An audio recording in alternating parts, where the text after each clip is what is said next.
47쪽의 18문단 함께 읽습니다. 부활은 아무것도 진리를 파괴할 수 없다는 것을 증명한다. 빛은 모든 형식의 어둠을 소멸시키기 때문에 선은 어떤 형식의 악이든 이길 수 있다. 따라서 참 속죄는 완전한 가르침이다. 참 속죄는 내가 가르친 다른 모든 가르침이 진리임을 보여주는 마지막 증거이다. 이것을 믿기만 하면 모든 잘못으로부터 벗어난다. 연역적으로 가르치는 방법은 다양한 각각의 경우를 따로따로 분석한 후 일반론을 구축하기보다는 모든 경우마다 적용할 수 있는 일반론을 받아들인다. 지금 이 하나의 일반론을 받아들일 수 있다면 많은 작은 가르침들은 배울 필요도 없다. 자, 부활이요. 아무것도 진리를 파괴할 수 없다는 증거다 그랬어요. 그러니까 예수님이 십자가에서 죽은 것은 바로 부활을 위한 거지요. 부활을 위한 거고, 그런데 기독교가 포커스 맞춘 게, 초점을 맞춘 게 부활보다는 십자가 구원을 더 많이 초점을 맞췄어요. 그러니까 십자가 구원이라기보다 우리는 부활 구원이어야 돼요. 따라합시다. 부활 구원. 그러니까 부활에 초점이 있는데, 부활의 의미가 뭐냐? 부활이 어떤 거냐? 진리를 파괴할 수 있는 건 이 세상에 아무것도 없다. 사람을 죽인다고 해서 진리가 파괴되는 게 아니다. 예수가 복음을 전했어요. 구약의 모든 것을 재해석하면서 그런 게 아니라고, 구약에 그런 게 아니라고 한 게 부정한 게 뭐야? 구약을 부정하다시피 했어요. 그게 뭐냐? 성전에 들어가서 제사 드리기 위해서 비둘기 팔고 양 팔고 동전 바꾸고 하는 그 모든 돈 상자를 뒤집어 버버리고 그냥 쉽게 얘기해서 몸감 땡감 하면서 막 그냥 휘처리를 휘둘러 제끼면서 다 쫓아내 버렸거든요. 하지 말아라. 그리고 하시는 말씀이 내 집은 만민이 와서 기도하는 집이다. 이게 뭐 하는 짓이냐?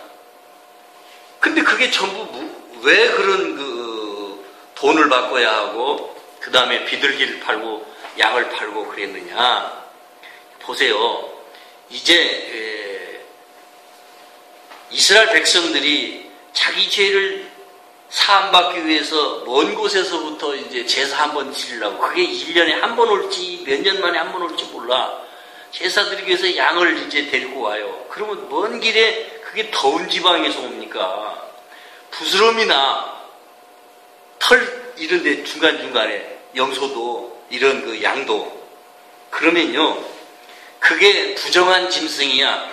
깨끗하지 않아. 그래서 그건 탈락이야. 제사를 드릴 수 없어.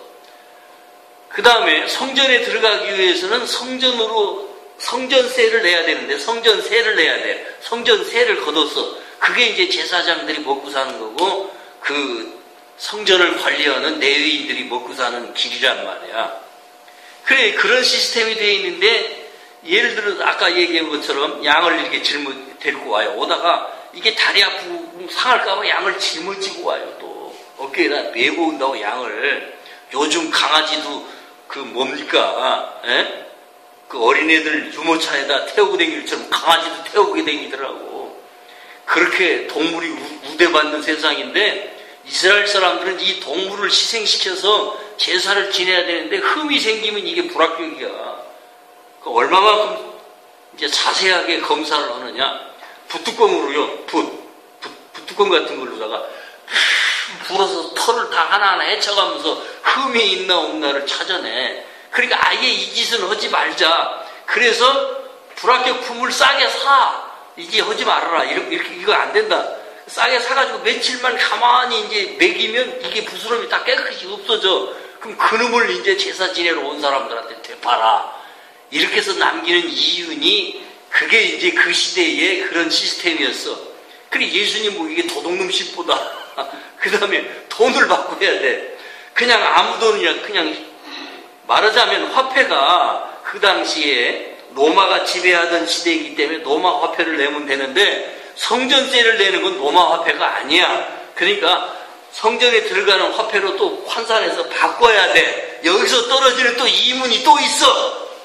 이제 이런 식으로다가 말하자면 정말 불쌍한 노동자, 농민을 착취하는 거다. 이런 식으로 해방신학자들은 또 얘기를 했어. 어쨌든지요, 이런 것이 있어서 도대체가 이 제사는 필요 없는 거다 라고 생각만 할 게 아니라 구약의 5가지 방법으로 드렸던 그 제사 행위마저도 예수님은 부정해버리는 거. 그럼 뭐예요?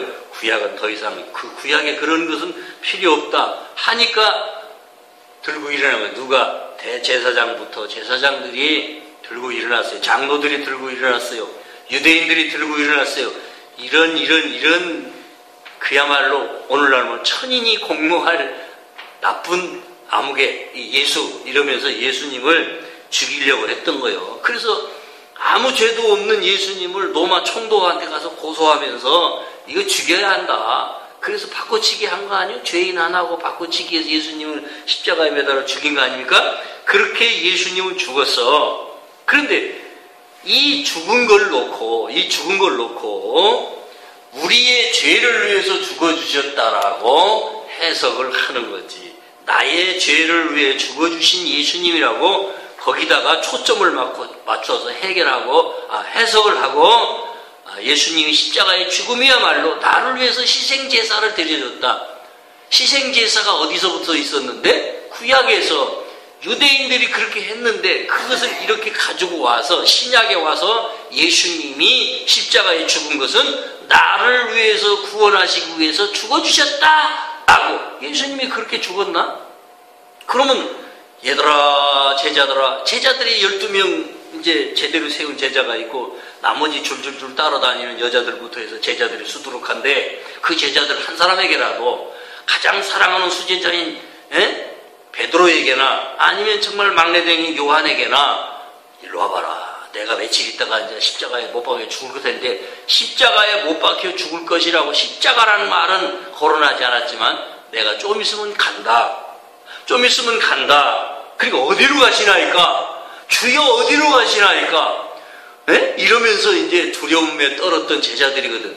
그러면 그때 당시에 내가 죽기는 죽는데 너희들 죄 때문에 내가 죽는 거야 이놈들아. 제발 내가 십자가에서 죽거든. 그 피를 줄줄줄 흘릴 때 그걸 보면서 이렇게 하면서 빨리 죄를 씻어라 말이야. 응?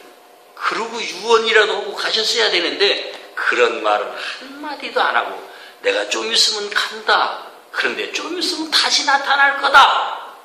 가는 건 뭐고 또 나타난다는 건 또 뭐야? 그러니까 제자들이 헷갈려가지고 무슨 소리지요? 근데 계속 상징적으로 은유적으로 예를 들어서만 말씀하시고 그 죽음이 무엇을 위한 죽음인지 말씀 안 하셔요. 이러한 것 때문에 오해를 한 거예요. 그리고 아주 생각해내기를 좋잖아요.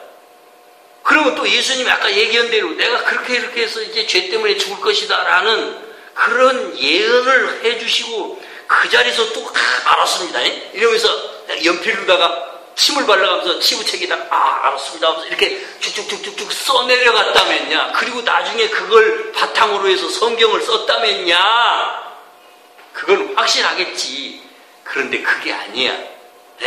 예수님 돌아가시고 부활 승천하신 이후에도 예수님 쫓아다니는 제자들도 일자 다 무식쟁이들이었는지 사도 바울은 예수님을 직접 살아생전에 본 사람 아니에요.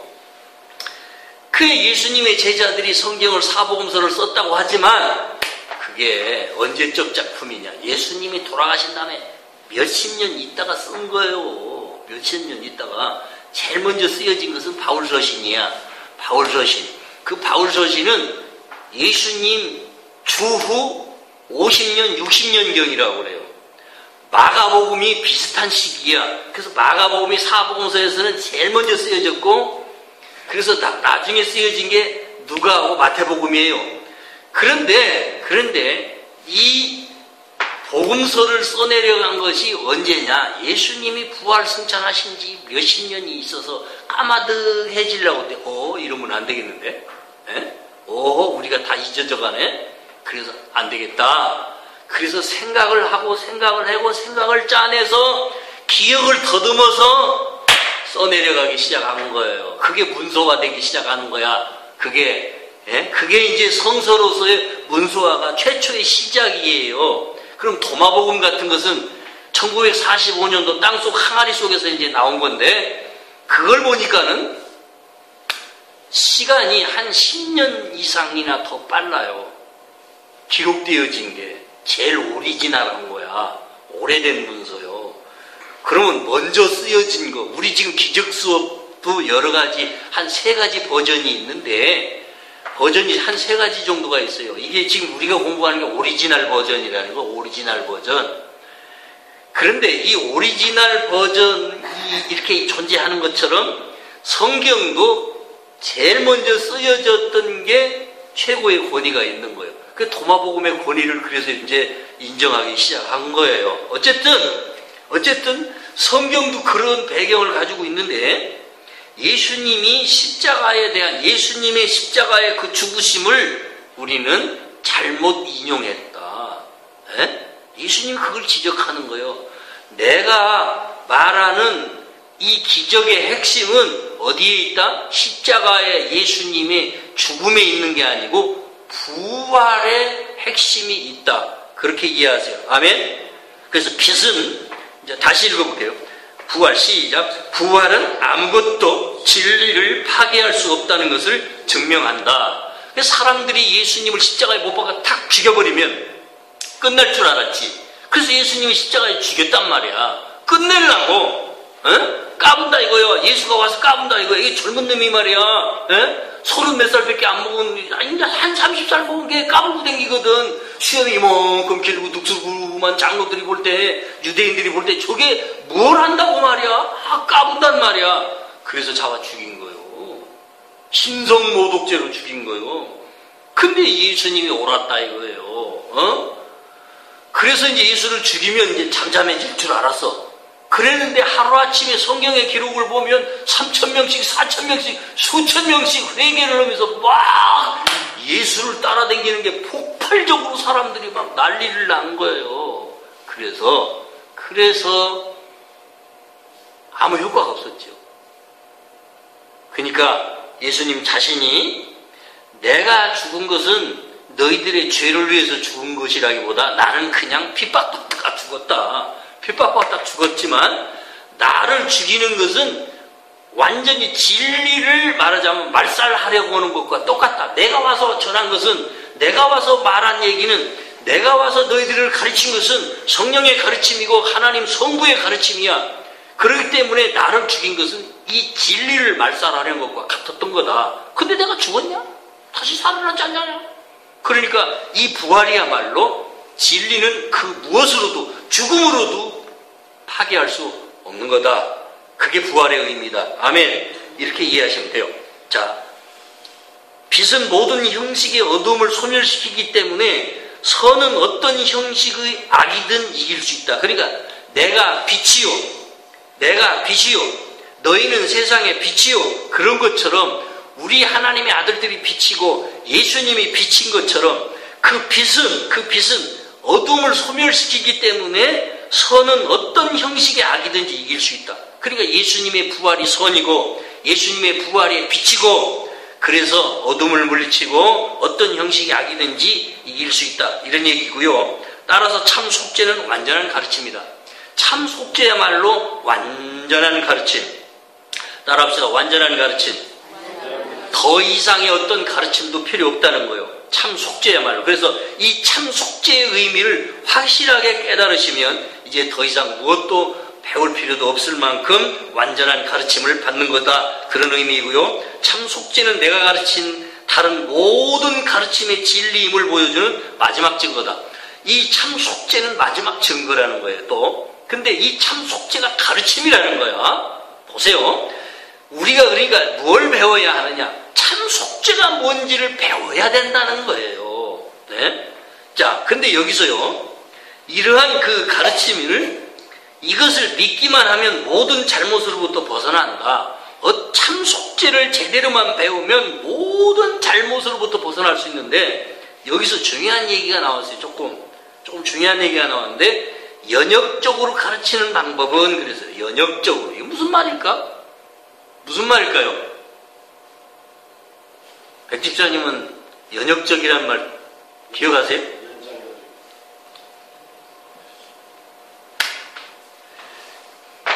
우리 무사님은 연역적이다 하는 말 아시지요? 이게 이제 논리에서 나오는 거예요. 연역적이냐. 그러니까 수학 논리에서 이제 적용해서 나오는 건데, 그게 이 기적 수업을 공부하다 보면 참 이런 말들이 막 많이 나오는데, 연역적이냐 귀납적이냐 그래요. 자 보세요. 설교도 연역적 설교를 하느냐 귀납적 설교를 하느냐, 두 가지 예를 드는 거예요. 어떤 논리를 전개할 때 연역적이냐 귀납적이냐 이렇게 얘기를 해요. 그래서 논리 적용에 있어서 수학이야말로 논리야. 근데 이 수학 논리에서 연역적이냐 귀납적이냐 하는 얘기를 해요. 근데 어쨌든지 지금은 잘 이해가 안 가시지만, 이 연역이든 귀납이든지 간에 이해가 잘 안 가는 부분이라면, 그래도 제가 어쨌든 나온 얘기인가 하고 갈게요. 기적 수업은 연역적인 방법을 씁니다. 그러니까 설명이, 기적 수업의 모든 해석은 연역적 해석을 하고 있어요. 귀납적이지 않아. 그런데 과거에 7, 80년대, 90년대까지도 교회의 설교자들에게 어떤 바람이 불어오냐면 귀납적 설교 방법을 많이 가르쳤어요. 세미나에서. 그래서 귀납적이냐 연역적이냐 하는 거 가지고 이제 대화들을 많이 했는데, 이런 거예요. 연역적이라는 것은 무엇을 말하느냐면 원리를 먼저 얘기해요. 원리를 다 들어서 설명을 하고 사례를 얘기합니다. 이러이러한 사례를 보면 이렇게. 그 다음에 귀납적이라는 것은 사례부터 들어요. 이런 게 있고 저런 게 있고 이런 게 있고 저런 게 있는데, 이러한 원리를 말하고 있는 거다라고 설명하는 게 귀납적이야. 자, 지나가면서요. 어쨌든 이 기적 수업은 귀납적 방법이 아닌 연역적 방법을 하고 있더라. 예수님이 그렇게 연역적 방법을 하고 있는. 그러니까 목회자들이 귀납적 설교를 그렇게 좋아했었지만, 사실은 예수님의 방법은 연역적 방법이라고 하는 것을 내가 여기서 새롭게 발견해요. 그래서 연역적으로 가르치는 방법은 이렇게 나오잖아요. 다양한 각각의 경우를 따로따로 분석한 후 일반론을 구축하기보다는 모든 경우마다 적용할 수 있는 일반론을 받아들인다. 지금 이 하나의 일반론을 받아들일 수 있다면 많은 작은 가르침은 배울 필요도 없다. 그냥 지나갑시다. 이거 굉장히 지금 연역적이냐 귀납적이냐를 이해를 못하는 상황이니까 지나가자고요. 자, 19번째 문단입니다. 함께 읽습니다. 시작. 자신의 영을 성부의 손에 맡기는 신의 아들을 이길 수 있는 것은 아무것도 없다. 이렇게 함으로써 마음은 잠에서 깨어나며 창조주를 기억한다. 모든 분리감은 사라지며 모든 수준의 혼동도 소멸된다. 신의 아들은 삼위일체의 일부지만 삼위일체 자체는 하나이다. 삼위는 한 마음이요 한 뜻이기 때문에 수준의 혼돈이 없다. 단일한 목적은 완전한 통합을 창조하며 신의 평화를 확립한다. 그러나 오로지 참으로 순결한 자들만이 이 비전을 지각할 수 있다. 자, 여기서요 핵심적인 것을 설명을 해드릴게. 여기서 영이 나왔어요. 따라합니다. 영. 크게 하세요. 영. 이 영을 성부의 손에 맡기는 신의 아들을 이길 수 있는 것은 아무것도 없다 그랬어요. 그러니까 우리 내 영혼을 아버지께 맡깁니다. 예수님이 마지막 가상 7원 중에 아버지여 나를 부탁하나이다. 내 영혼을 부탁하나이다. 라고 마지막 말을 하시잖아요. 그러니까 나를 부탁드립니다. 아버지 손에 내 영혼을 맡깁니다. 라는 이 기도가 첫 번째 기도여야 돼요. 이렇게 함으로써 마음은 잠에서 깨어난다. 마음이 잠들었다는 걸 인식하시기 바랍니다. 우리는 지금 미몽 속에 있는데 우리가 지금 잠 속에 있어요. 꿈 속에 있어요. 이 꿈을 깨는 것은 마음이 깨어나는 거다. 그런 얘기고, 창조주를 기억한다는 거예요. 깨어나는 게 뭐냐? 불교에서 깨달음 얘기하고 깨어나는 거 윗바사나 깨어나는 거 얘기하고 있지만, 깨어나는 게 뭐냐? 창조주 성부 하나님을 기억하는 것이 깨어납니다. 아멘? 이렇게 넘어가고 모든 분리감은 사라진다. 그때부터 분리감이 사라져. 성부를 깨달으면, 성부 하나님을 알기 시작하면 그때부터 분리감이 사라진다. 수준의 혼동도 소멸된다. 수준의 혼동, 왔다 갔다 하는 거 말이에요. 신의 아들은 삼위일체, 성삼위일체의 일부지만, 그랬어요. 따라합시다. 성삼위일체. 성삼위일체란 말은 거룩한 삼위일체라 그런 얘기겠죠? 근데 이 삼위일체의 자체는 완이다. 완. 따라합시다. 완. 하나란 말이에요. 하나. 삼위는 한 마음이다. 첫째는 한 마음이다. 자, 보세요. 그러니까 성부, 성자, 성령. 따라하세요. 성부, 성자, 성령. 이게 삼위일체란 말이야. 그런데 우리도 하나님의 아들이다. 그리스도 안에서 우리도 하나님의 아들이다. 이 아들 우리들도 성부의 일부다. 참, 삼위일체의 일부다. 삼위일체 중에 일부다. 그래서 삼위일체 자체는 하나이고 삼위는 한 마음이고 한 뜻이기에 잘 알더라고요. 수준의 혼동이 없어지고 단일한 목적은 완전한 통합을 창조한다 그랬어요. 따라합시다. 단일한 목적. 크게 하세요. 단일한 목적. 다시 한번 단일한 목적. 이게 무슨 말이냐? 이 세상에 있는 모든 생명은, 살아있는 모든 생명은, 한마디로 말하면 집에서 기르는 강아지 고양이도 살아있는 것은 집에서 기르고 있는 그런 수목 하나도, 나무가지 하나라도, 풀뿌리 하나라도 살아있는 모든 것은 하나님의 영광을 위해서 존재하는 겁니다. 아멘? 이게 단일한 목적이야. 이것이 단일한 목적이라고. 이 단일한 목적이 뭐냐? 완전한 통합이에요. 따라하세요. 완전한 통합. 완전한 통합. 이 완전한 통합을 가르치는 분이 누구냐? 성령이셔요. 성령님이 하시는 목표가 뭐냐? 목적이 뭐냐? 완전한 통합. 아들들의 완전한 통합이에요. 생명 있는 것의 완전한 통합이에요. 이 생명 있는 것의 완전한 통합이 바로 창조예요. 따라하십니다. 창조. 이러한 창조 속에 평화가 확립된다. 이러한 창조야말로 평화를 확립시켜주는 거야. 그래서 완전한 통합을 봐야만이, 자 보세요. 식구들끼리 완전한 통합이 일어나야 집안이 조용해져. 네 마음 내 마음 각 마음 따로 따르면 집구석이 시끄러워. 하나님의 교회가 이 교단 저 교단 네 교단 내 교단 네 교인 내 교인 목사 이 목사 싸움박질을 해요. 심지어는 교인 쟁탈전을 벌려. 저것이 말이야 우리 교인 뺏어갔어. 양도독질했대. 그러면서 목사들끼리 싸우고 있어요. 경계를 가르고. 이게 도대체 뭐냐? 이게 뭐냐? 이게 엉뚱한 거야. 이것이 엉뚱한 거라고요. 하나님 앞에 참으로 우스꽝스러운 일이야. 네? 통합. 따라합시다. 완전한 통합. 완전한 통합은 완전한 결속에 있어요. 결속. 크게 하십시다. 결속.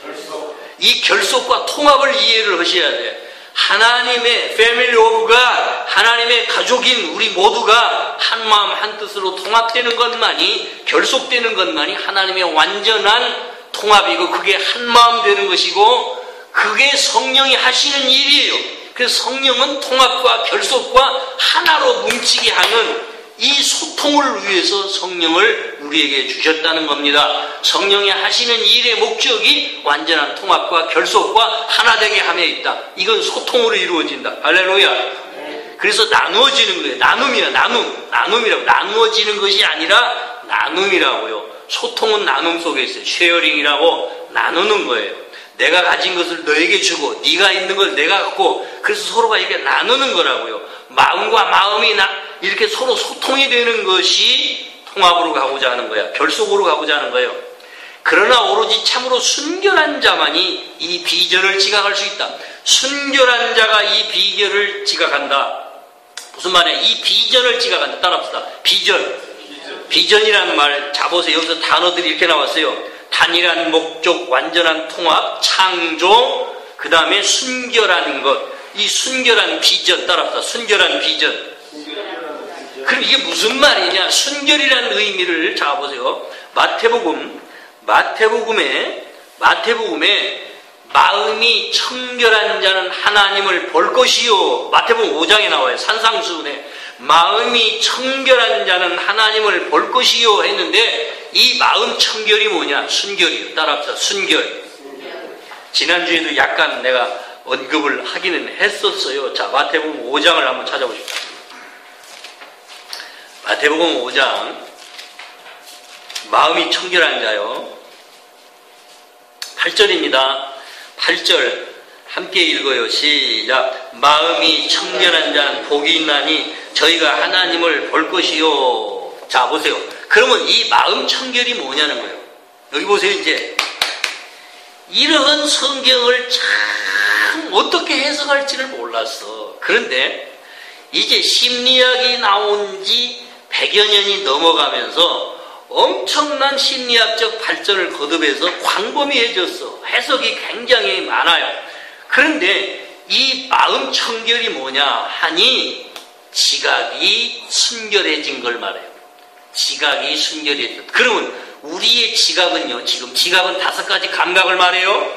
5가지 오감을 말하는데 이 오감을 통해서 우리가 정보를 입수를 해요. 이렇게 받아들여. 자극을 통해서 외부의 어떤 시각적 자극, 촉각적 자극, 누가 와서 이렇게 건드리면 촉각적인 자극이야. 이게 이제 촉각이라고 그래. 그러니까 보세요. 눈, 코, 입, 귀, 시각, 청각, 후각, 미각, 그 다음에 촉각이야. 이런 5가지 감각에 의해서 우리가 모든 정보를 받아들이는데 이게 지각이 하는 일이야. 그러면 뭔가 지각됐다. 그럼 뭔가 감각에 지금 감각이라고 하는 신경망에 뭔가 탁 들어온 걸 알아요. 그런데 이 머리서 하는 일이 있어요. 이 머리서 하는 일이 있는데 뇌에서 어떤 걸 하느냐면 무엇이 중요한지 중요도가 떨어지는지 여러분 각자가 이건 중요한 거야. 이건 기억해야 될 거야. 이거 잊어버리면 안 돼? 이렇게 생각되는 것은 꼴심하고 관심을 갖습니다. 그런데 그런 자기 스스로가 그건 다 달라요. 각각이야. 각각의 사람들이 다 이건 중요한 거네 라고 관심을 집중하면 그것은 지각을 넘어 인지로 가요. 인지. 아시겠어요? 그래서 인지된 거야.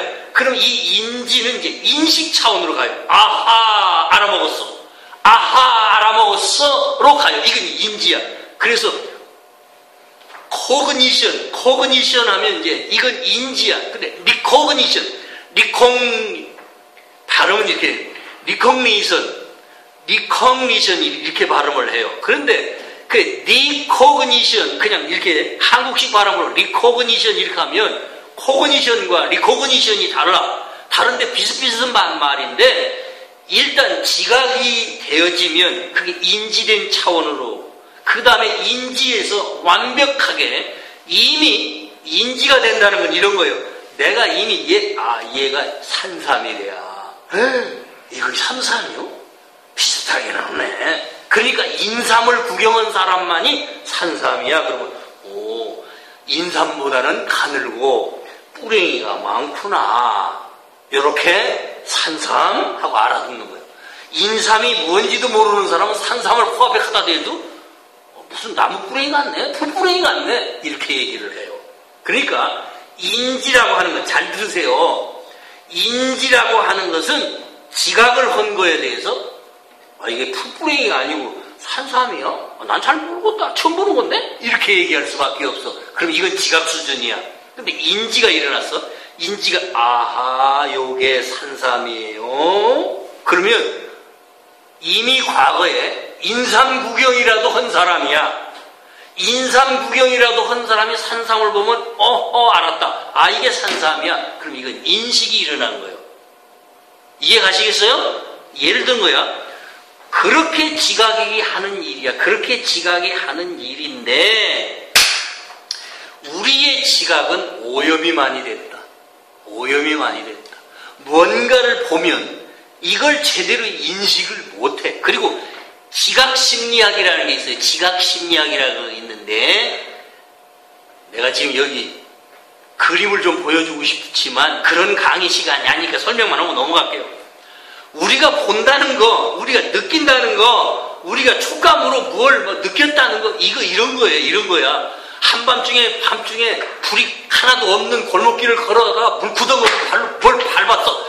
오메라, 이게 전부 다 시골에서 자란 사람이든지 과거의 경험상으로 물구덩이를 똥 밟았고, 아이고, 그러면 발을 한쪽 이렇게 들고서 가서 전봇대 밑에 희수하게 그래도 빛이라도 있는 데 가서 보니까 에이, 흙덩이잖아. 그럼 쓱쓱 비비고 그냥 가요. 자, 물구덩이 했어. 아이고, 내가 뭔가 인지한 거예요, 이거. 근데 이 지각이 똥인지 된장인지 흙덩인지 분간이 아직 안 가. 불빛에 가서 확인해 보니까 흙덩어리군 하고 그냥 발을 쓱 닦고 간다고요. 그러니까 이 지각이라고 하는 그런 거다. 확실하게 인식을 하기 전까지는 지각은 혼돈된다. 아시겠어요? 그런 얘기야. 그런데 그렇게 지각은 순결하지 못해. 그러면 순결하단 말은 무슨 말이냐? 순결하단 말은 어떤 오해도 하지 않고 잘못도 없이 있는 그대로를 확실하게 인식해버리는 것이 인식이에요. 인식. 그게 바로 순결이야. 그것이 순결이야. 지각이 이렇게 순결해졌을 때 비로소 비전이 보이기 시작한다. 할렐루야. 이때 비전이 보이는 거야. 아직 여러분의 눈에는 비전이 안 보여요. 비전이 보이기 시작해야 돼. 근데 이 비전도 시간 안에서만이야. 한계야. 시간 안에서 비전이에요. 영혼이 열려서 시간을 뛰어넘게 되면 비전 같은 거 의지하지 않습니다. 어쨌든 현재는 비전이라도 열리시기를 축원합니다. 자, 20번째요. 20번째.